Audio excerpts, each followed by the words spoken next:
I'm going to go ahead then and ask you guys to get going on our first question to discuss.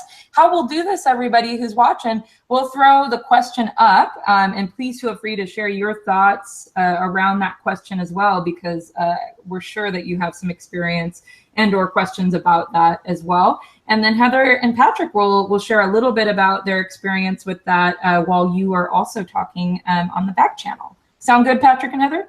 Sounds good.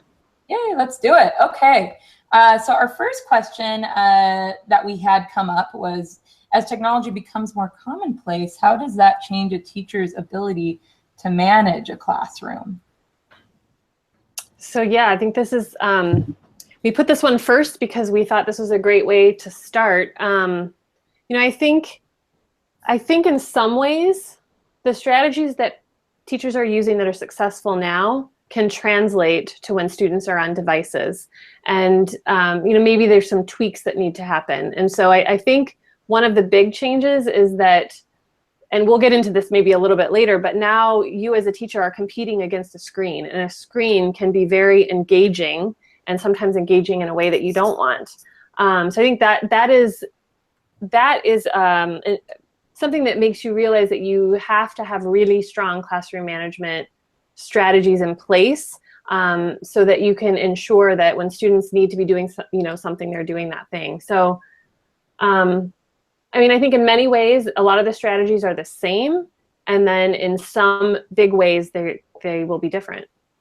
And I think too, even though some of them are very similar, like being able to get students' attention, the thing is that you are struggling against the attention of this device that is so many other things. It's so powerful, right? So you've got the ability to allow students to create these amazing things, to compose a song, to make a movie, and you want to get their attention again to give them another piece of information. I think what the whole digital component is that it's just that much more important for you to have clear expectations and processes and procedures so that you can continue to guide students. It is great that you would send them off to do and create and make, but you're going to want to pull them back. And it's just harder to do when you're competing against these powerful tools.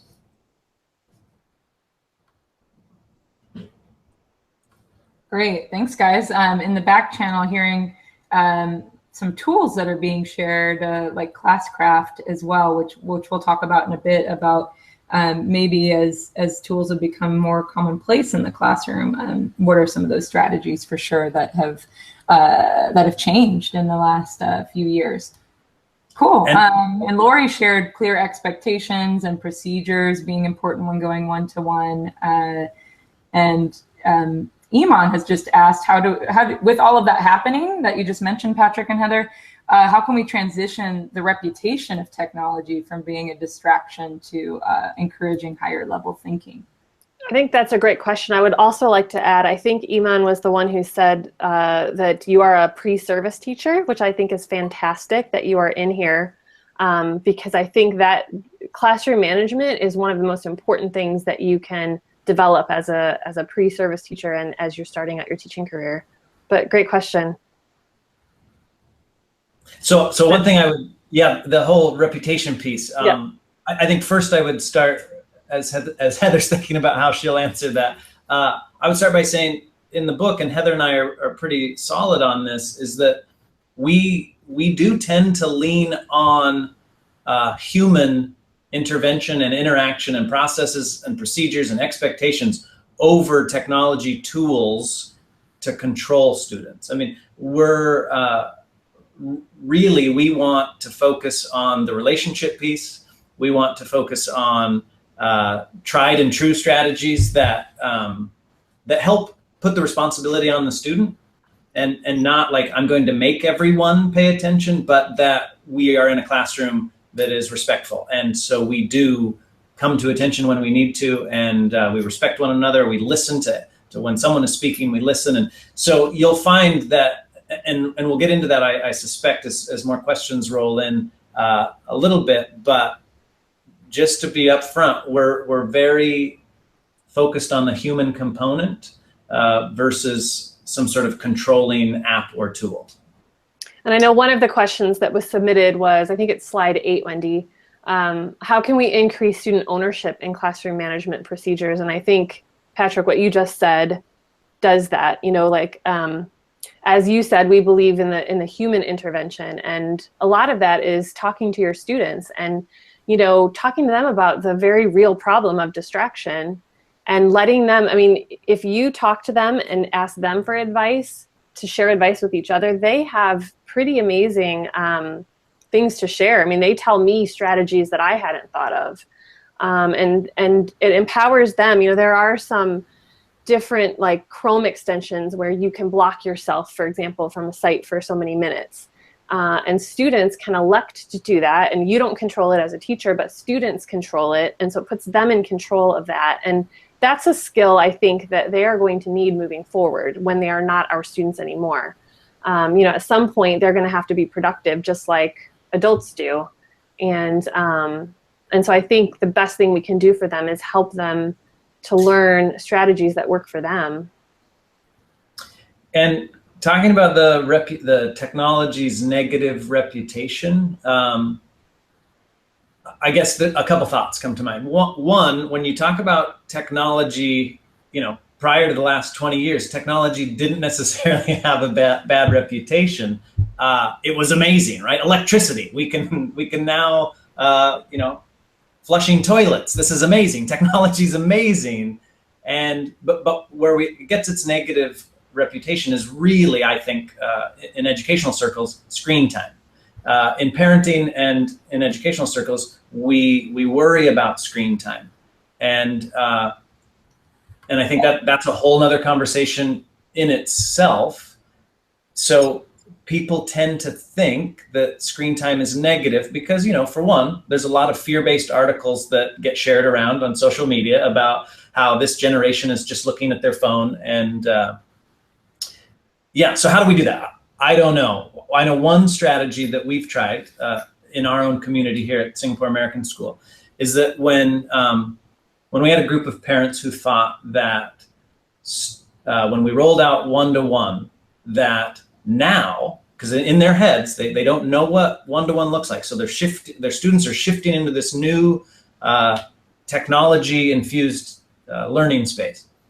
They think now students will be 100% looking at a screen all day. And I get it. That's their natural, like, oh, they don't have computers, now they do. Oh, they're going to be on the computer the whole time. So part of it is just engaging your community in education around that. In fact, I think one of the times Heather and I addressed that with parents, we had a parent coffee and we talked about perception and reality. And we just kind of, we corrected that. So the perception was students have their face in a screen all day long because now they have laptops in their classrooms. Well, reality is absolutely not, because we have amazing teachers, and teachers are getting, perfecting their craft every day. And there's not a teacher in a one-to-one program who went from 0% computer time to 100% computer time and thought, oh, that was a great transition. Teachers change what they do all through maybe it's a 90-minute block, maybe it's a 60-minute block. Great teachers are changing the activity throughout that time anyway. So they might use the computer for 10 minutes, or they might use it for 15, but then students are out of their seats and they're having this discussion, and then there's a simulation, and then maybe the teacher's doing some direct instruction again. But the whole idea of like great pedagogy doesn't change with adding devices. So I would say one strategy is to really work with your community on perception and reality. Reality is we are not on screens all day long, because the truth is our students don't run out of battery, and we don't even allow chargers on campus in our middle school anyway, because students aren't on there. There's not time for that. They're going to their screens when their teachers direct them to go do something, but then they close their screens much of the time too. And in fact, we also ran around with a camera and took photos of what was going on in classrooms to show that at one time, any given one time in the day, only 25% of our student screens were open in classrooms at that time anyway, because there's so many other strategies for learning. Well, and I think related to screen time, and also related to Iman's question about the perception of technology, is the quality of what students are doing with that screen. And the American Association, I'm going to say this wrong, American Pediatric Association, is that what it is, Patrick? I can't remember. The group of doctors, they recently last year redid their recommendations about screen time. And instead of putting on a limit for different ages, they basically said it depends what they're doing. And that what's more important than the amount of time that students are on a screen is the quality of what they're doing. And I think in an education world, to me, what that means is, what are we doing when the screen is open? Are we only using the device to do, a math fact quiz, or to like do some drill and kill kind of thing? Or are students using it to be creative and they're making something? And I think those are two very different activities. And both might be necessary at times, but if all we're doing is consumption, like if they're only watching something and never creating, then maybe we have a problem. And I think that to me is more of the concern, not so much the amount of time on the screen. Yeah, absolutely. And I would kind of toss in this idea that for I don't know how many people, I can raise my hand and say, I've shown a Disney movie for 2 hours of a day before holiday break in my past. At some point I did that. Yeah, anybody else? Okay. And that was media consumption. That was brain dead time for students. And so that was bad screen time. It really depends what the screen time is replacing. If you're going to screen time, instead of having kids out of their seats doing some role play, maybe that's not great screen time. But if your screen time is global collaboration, instead of writing on a document, fill in the blank worksheet, well, screen time's way better than the non-screen time. So just a couple examples to illustrate Heather's point there. That's great, guys. And the conversation in the back channel is really, really wonderful. I prompted everyone to share maybe some strategies that you talked about, Patrick, with perception, with parents and involving parents. And Catherine had a great idea about, capturing those good moments, capturing those times of the quality screen time that Heather mentioned that can help change that reputation. Charity mentioned in the back channel that in 5 to 10 years, she thinks maybe this won't even be a conversation. It will be so ubiquitous that this change will gradually happen. And it's up to us as the models and the teachers and the parents to help out and empower our students. And Kelly had a great comment as well that some of these things are definitely scaffolds. A lot of these tools that are being shared are just getting kids going so that they can do it on their own, like Heather mentioned. So really great examples, folks, of involving parents, involving your communities. Heather and Patrick, any other thoughts on empowering parents and communities to one, help with the distraction that's there, but two, help with that perception? Yeah, two things. I want to talk a little bit about parent-student agreement. But first, the person who wrote in how they engage the parents, I'd love to hear how other people are promoting the good screen time, right? Because we talk a little bit about that in the book, different ways that you can get parents on your side, get parents to see the powerful learning opportunities that devices provide, the promoting the things that students are creating, essentially publishing out to the parents. And we've talked about that a little bit in the book, but I'd love to hear what other people are doing, different ways they're doing it. I mean, newsletter, like people have been doing for years, is one way, but some classrooms have blogs, and some classrooms have a YouTube channel, and some classes publish playlists of creations to the parents and things like that. So Heather and I are always looking for ways that people are continuing to kind of do that promotional thing, because once you get parents to see the power, then there's way less pushback on that. And sometimes a school does a really good job of that. But if you're in a school where your kind of school isn't doing that, you really need to do it as your individual classroom teacher. I've also seen classrooms and schools have either classroom hashtag or a school hashtag, because parents can, look at a Twitter hashtag without having a Twitter account. And that's something you could always share. I've seen that done successfully as well. Yeah, and So the question was something about another way of engaging parents or partnering with them. And Wendy, if you can find the slide that has the Common Sense Media Agreement. It's 16. Yeah. So Common Sense has this great media agreement. We've made a little short link for everybody. But Heather and I have had success working with 6th grade parents where before the student takes the device home, because we were in a laptop program where all students were taking home a school-owned device. The laptop didn't go home until parents and students had agreements about what were the expectations at home. And there's 2 components there that I'd like to highlight. One was we were doing our best to empower the parents, to tell them, yes, it's the student's laptop, but it's not really. It belongs to the school. It is for learning, and you make the rules at home. We'll make the rules at school, but really the student doesn't get to say, this is mine, because it's not their house. It's not their rules. And so we really tried to partner with parents to say, you got to set the rules. And we gave them a list of things that they should consider, from where can the laptop be used, when can it be used, and those sorts of things.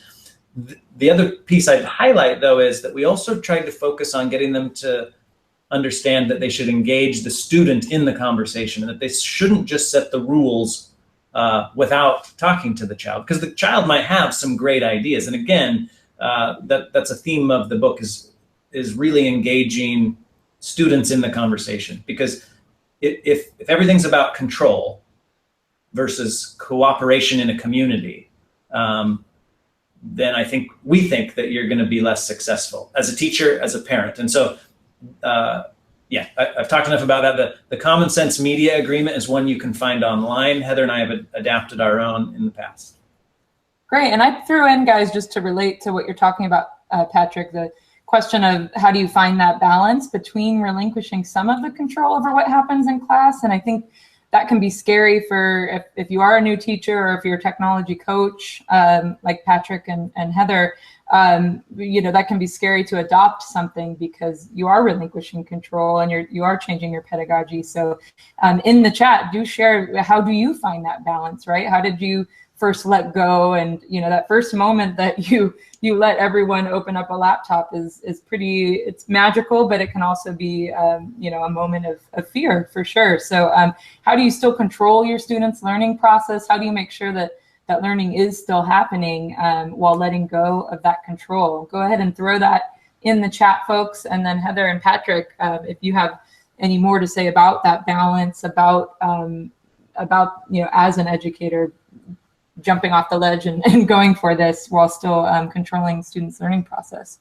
Well, and I think this is a fear with or without technology, right? I mean, as we go down this route of personalized learning and letting kids take more control of their learning, I think this is a fear and something we have to sort of come to terms with as teachers, even if we don't have devices. I think part of it is, and I like this is the question, I copied it from the question submitted, and I like how it was worded, because just because things are a little bit chaotic in your classroom does not mean that you don't have full control of the learning that's happening.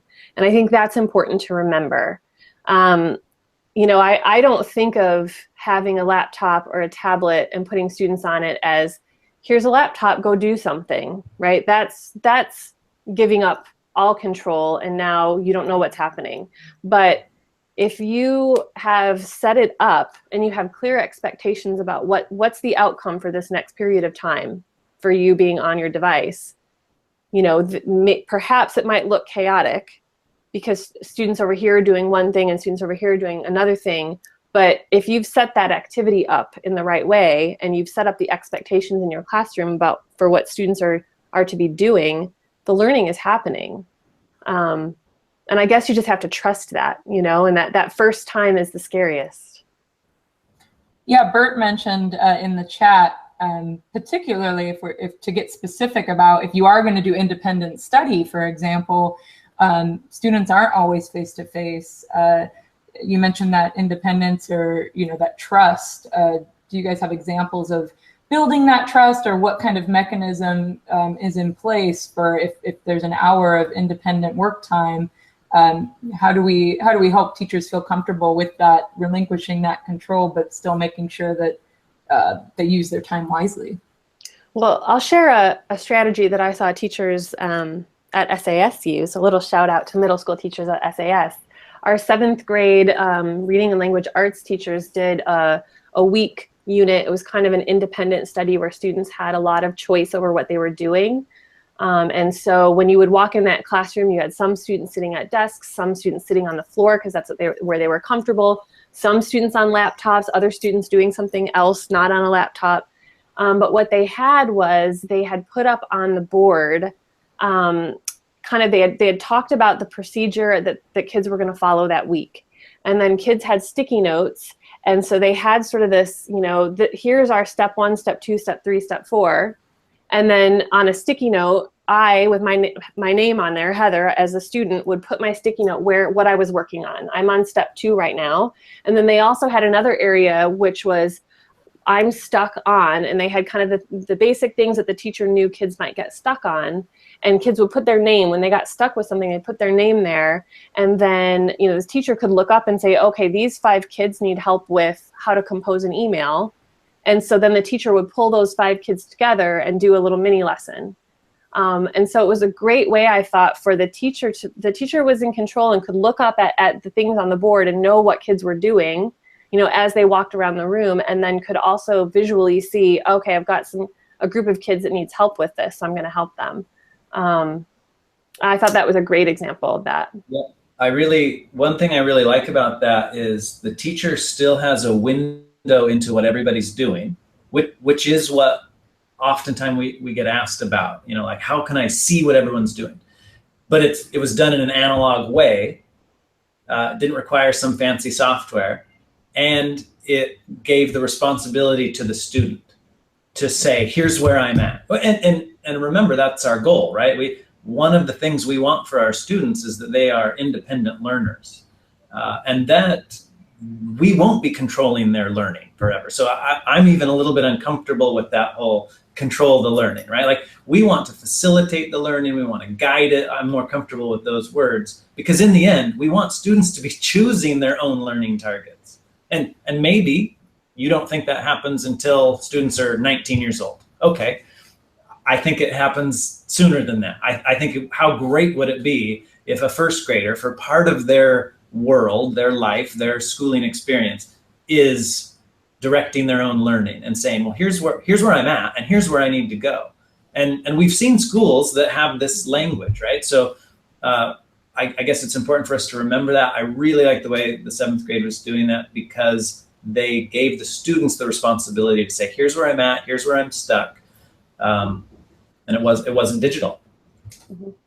That's a really good point, Patrick. And I think Logan brought up in the chat that, using things like Google Docs for accountability, right? So when students are finished with something, again, coming back to that expectation of building their own accountability in. So all really, really great examples of not only one way that you can help build this independence and trust that learning is taking place and that you're helping them for sure.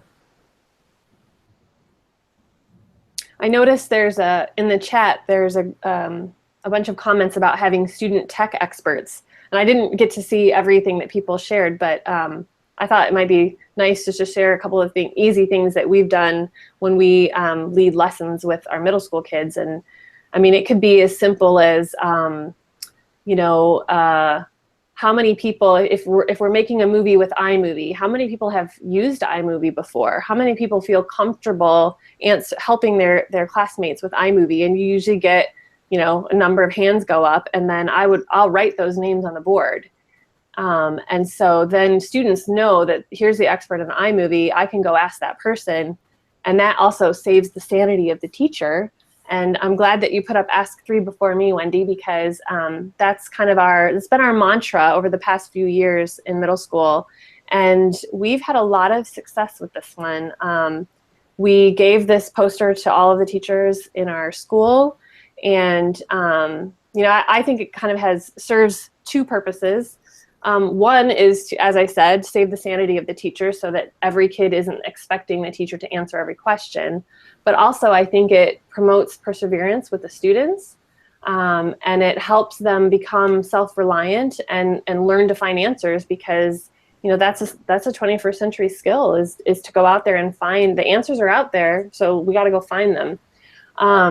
And so when we say ask 3 before me, we kind of talk about ask each other, ask Google, and ask YouTube.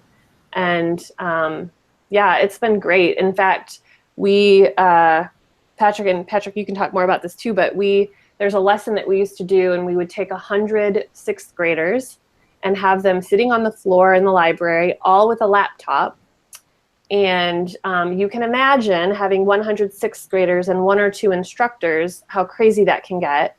And so that's when we do the ask 3 before me, kind of like to a like you have to ask other people. And sometimes students are reluctant to either ask for help or help another student, but as soon as you ask them to do that, they are empowered. They're empowered to help each other. Sometimes they just need to be kind of encouraged a little bit. And what happened was, we found the questions went from being, at first, students would have a question like, where do you click for this? And we just refused. We stopped answering those questions, Patrick and I, and we said, nope, you can't ask me that question. That's a question for someone else.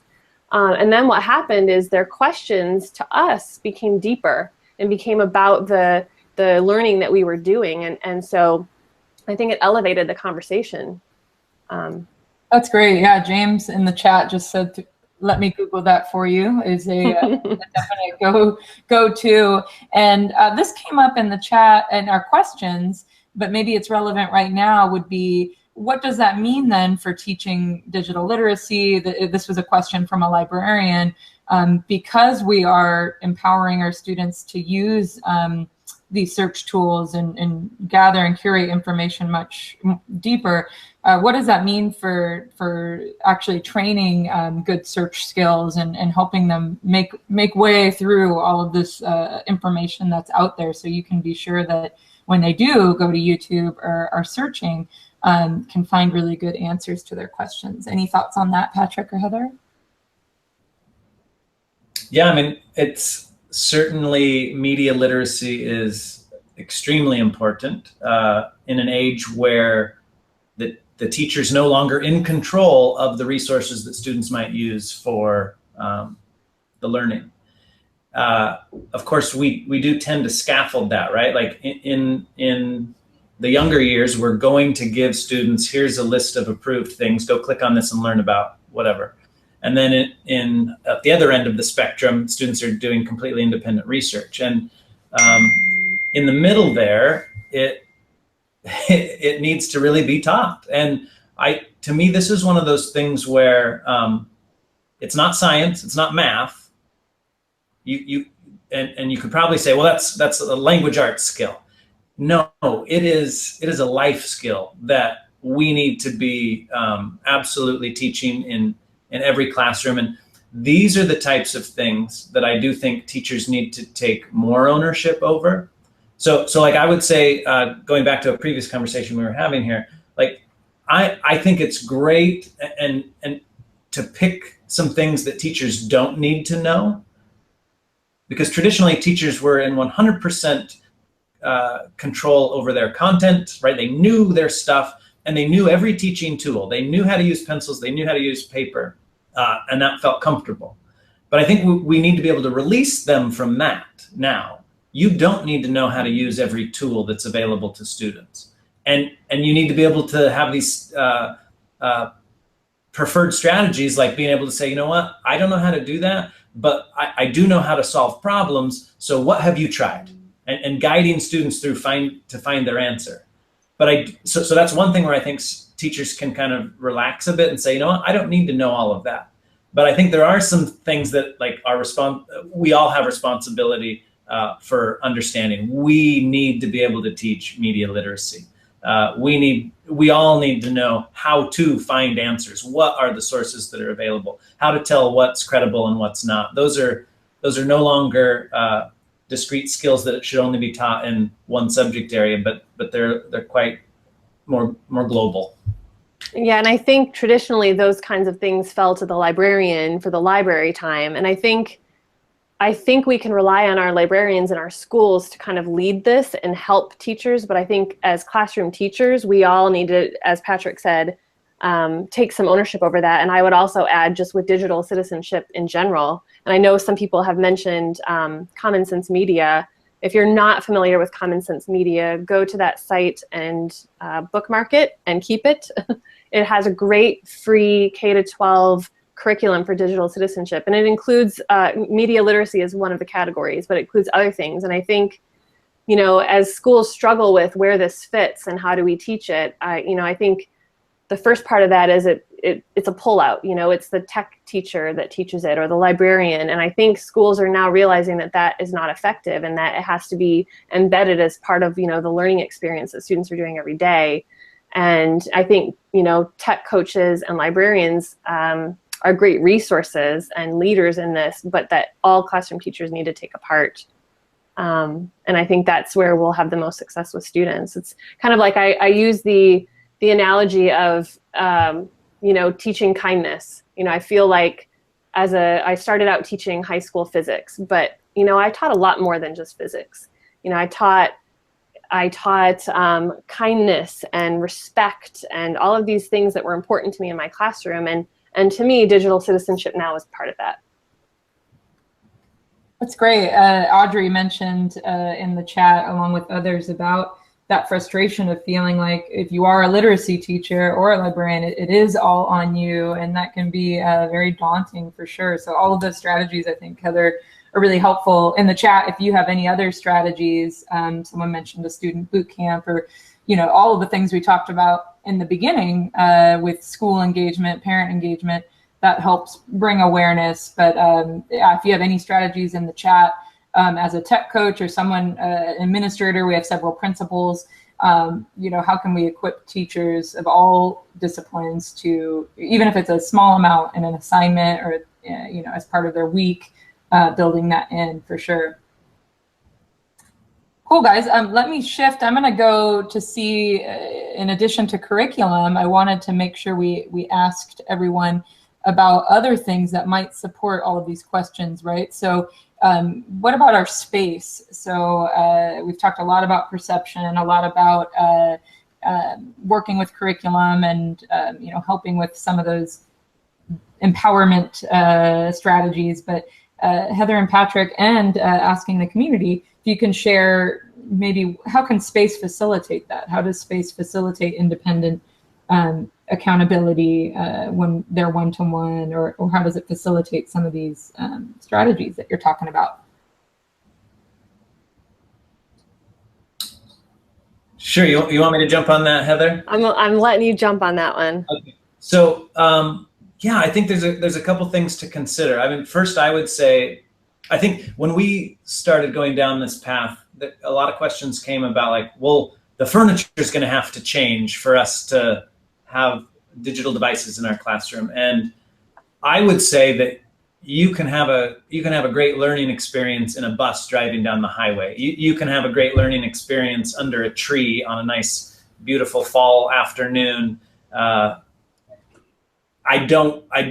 space, yes, is going to add some to it, but no matter if you have the funding or not, you're going to be able to make your space work because there's things that you can do. And I think one of the things that a space can do is it can empower students. And so in a very simple way, just by putting posters on the wall that empower students, then you're moving that direction. So one of the things that Heather's already mentioned is that we would put posters that say, ask 3 before me.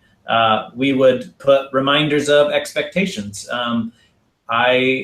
I would want to have up in my room that here's my signal for calling to attention, and here's what I expect. So maybe it's that earbuds are out and screen is down, or whatever it is, like those types of just visual reminders of here's how we function as a community.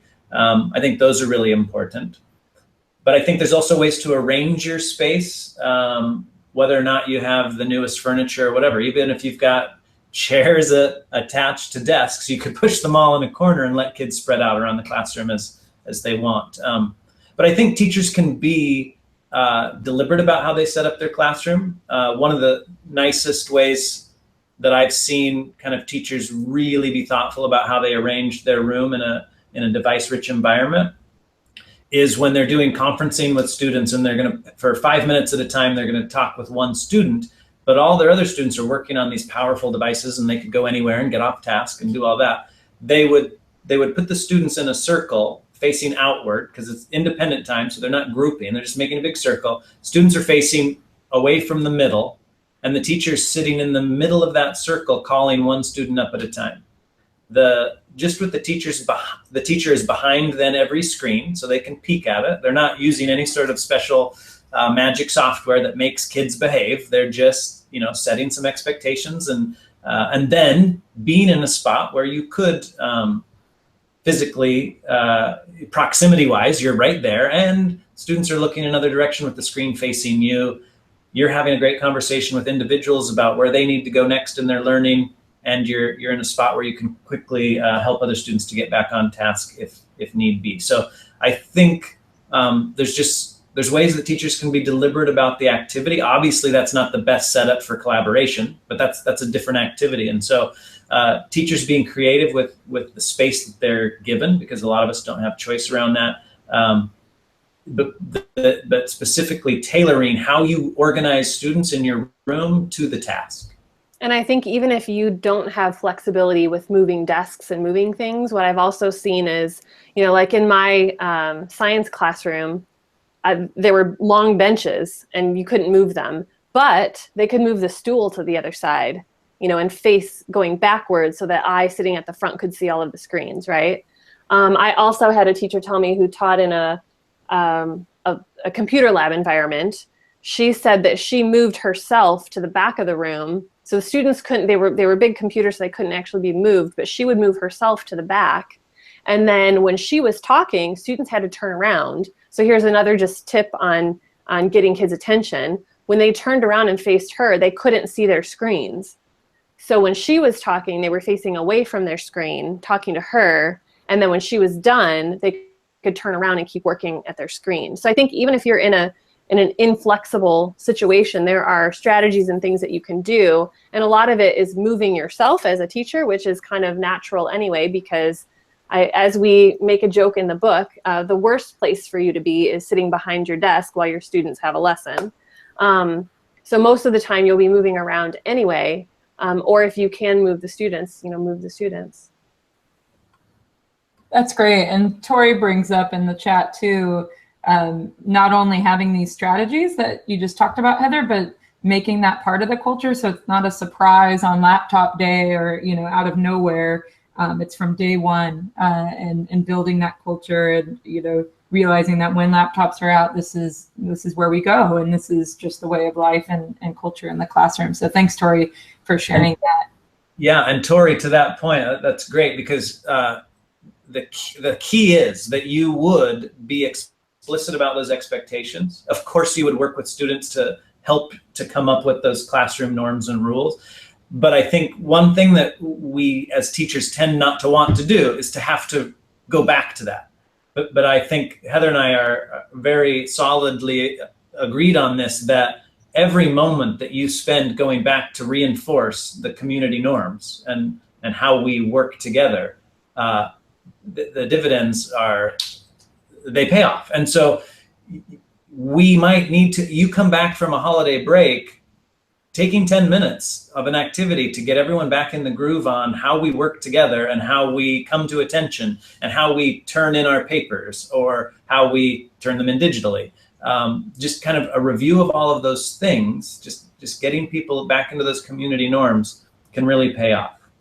Yeah, and I know sometimes I'll go into a teacher's classroom and they'll have a little call to attention signal, like maybe it's a clap or it's something that they say and the students say something back. And, when you go in mid-year, it's like a well-oiled machine and they do it. And like I, as not knowing the classroom norm, I'm like, wow, that was amazing. But if you go in at the beginning of the year, it takes a couple of weeks to make that work and you have to practice it. And I don't know, Patrick, this might be a good time to talk about boot camp. We haven't really chatted about that, but we think that's a big part of your classroom management strategies at the beginning of the year and setting up those expectations. And you know, Wendy just put the graphic up, and, you know, we were lucky as a school. Our leadership team, you know, was very supportive of doing this. And so we do a school-wide 2-day boot camp to get kids prepared, you know, for the 6th graders, because it's the first time that they're getting a laptop that they're going to take home. But I feel like even if my school wasn't doing that, I could do something similar in my classroom, something at a smaller scale. But, you know, taking that time at the beginning of the school year to really lay out what your expectations are and create that culture about this is how we work when we're using the device. And at the same time, you can use that time to play with the device and find out the creative things that you can do with it. You know, we try in the lessons that we do for the boot camp to have some kind of a something that students make. And so they're learning about their device and the technical side of it, as well as learning about the culture and learning how to use devices. That's great. Yeah, I think that a boot camp sort of thing, when it's well organized, when it empowers teachers to teach. I mean, one of the great things about the boot camp that we worked with teachers on was that teachers got to own a certain component and trust that other people would teach their component. So for example, if I was the science teacher and I was teaching the digital citizenship lesson to every kid, I wasn't teaching the how to blog lesson, but I knew that the social studies teacher was doing that. And I trusted that then I could ask my kids to turn in some work by posting it on their blog, because I knew that it was something that they knew how to do. And I didn't have to know how to do it myself. So I think that was one of the real beauties of this, is that teachers walked away knowing that students have this baseline, not just of how to care for their device, but also of how to learn with it and how to create, as Heather was saying. Yeah, and I think it's important each year to kind of revisit that, right? You know, don't assume that after summer students are going to remember, but taking that time to practice again.